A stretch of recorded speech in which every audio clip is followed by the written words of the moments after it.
Listen to this. Why should my conscience bother me? I just do as I'm told. That's a real quote from a real executive at BF Goodrich talking about signing off on a faulty aircraft brake. It's a pretty chilling way to start, but honestly, it gets right to the heart of what we're talking about today. So let me just ask you, what happens when your job asks you to lie? It's a tough one, right? We all like to think, oh, I do the right thing, no question. But when your career, your paycheck is on the line, well, the choice isn't always so black and white. And that's exactly what we're going to get into in this explainer. We are digging into the messy, complicated, and often gray world of business ethics. Because this isn't some simple story about good guys and bad guys. It's about the real-world pressures and the complex systems that shape the decisions we all make at work. To really get our heads around this, we need a real story, something that puts a human face on this whole dilemma.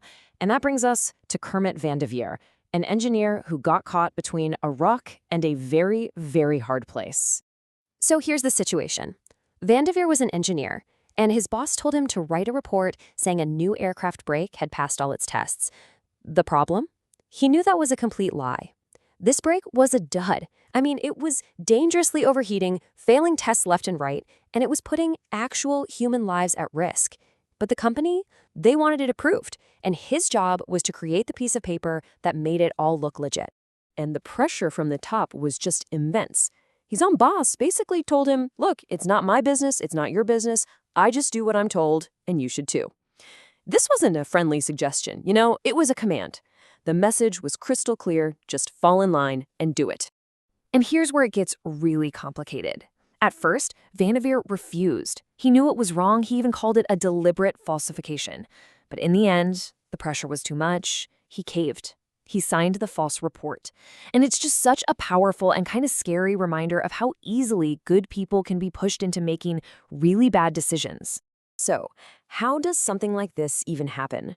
How do we make sense of a total ethical breakdown like this one? Well, we can actually break it down into 3 different levels, and we're going to use Vanderveer's story as our map. We've got the individual, the corporate, and the systemic. See, this whole thing didn't just happen in a vacuum. It started with a person's individual choice, which then caused a corporate response, and that, in turn, created a change in the entire system. So first up, the individual level. Even though Vanderveer signed that report, his conscience just wouldn't let it go. After he literally watched test pilots almost crash because of this break, he and a colleague just couldn't take it anymore. They quit their jobs and went straight to the FBI, a final, incredibly courageous choice to set things right. Okay, next, let's look at the corporate level. Once the whistle was blown and this whole scandal exploded, BF Goodrich went into full-on damage control. They immediately announced they would replace the bad brake with a better one, at no extra cost to the customer. This was the company scrambling to manage the crisis it had created. And finally, we have the systemic level.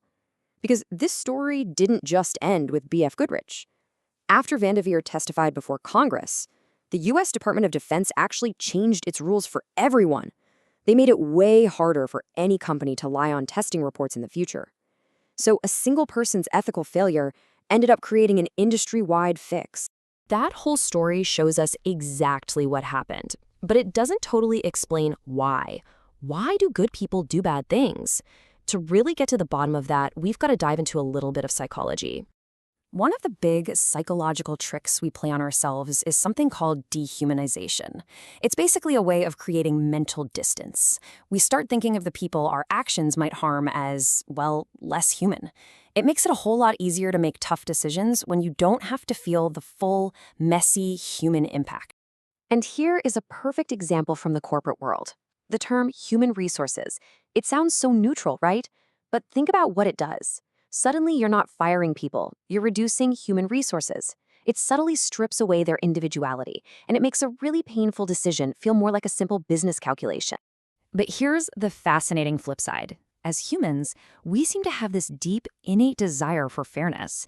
And there's a classic experiment that shows this perfectly. Okay, check this out. Person A gets $100 and has to offer a split to person B. Now, person B can accept the split or they can reject it. But, and here's the catch, if they reject it, nobody gets any money. So what happens? When person A offers a crazy unfair split, like say $90 for them and 10 for person B almost always rejects it. They would literally rather get nothing than accept an unfair deal. We are wired to punish unfairness, even if it costs us. Our sense of ethics is a really powerful motivator. So you have these two things happening, right? You've got these psychological forces pushing us to just comply, and you've got this deep sense of fairness pulling us in the other direction. And when these forces play out on a huge global scale, the consequences are absolutely massive. Let's zoom out and see what that looks like. The story of the Swingline Stapler Factory is a perfect example. It started out in New York City, employing local workers. Then, around the year 2000, looking for cheaper labor, the factory moved to Mexico. About 10 years later, it moved again, this time contracting with a factory in China for even lower costs. And every single one of those moves represents a really difficult ethical choice. Each time, the company had to weigh its own bottom line against the livelihoods of its employees and the communities they lived in. So, with all these unbelievably complex trade-offs, how are we supposed to navigate these kinds of dilemmas? Well, philosophers have developed frameworks that can act as a sort of moral compass. Let's take a quick look at two of the big ones. First, you've got utilitarianism. The basic idea here is pretty simple. The right action is whatever creates the greatest good for the greatest number of people. It's all about the final outcome. On the other hand, you've got rights-based ethics. This one isn't focused on the outcome, it's focused on principles. It says that every single person has fundamental rights, and an action is wrong if it violates those rights, period. No matter how good the outcome might be for everyone else.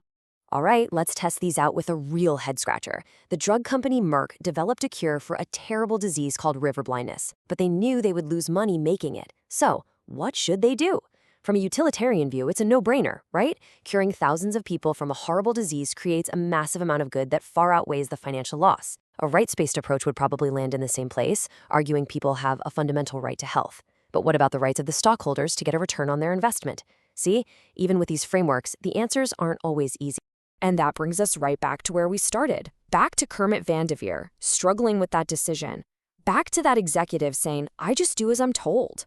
And ultimately, it brings it all back to you. When your personal ethics are in direct conflict with your job, when you're feeling that pressure, what choice will you make? Where is your line?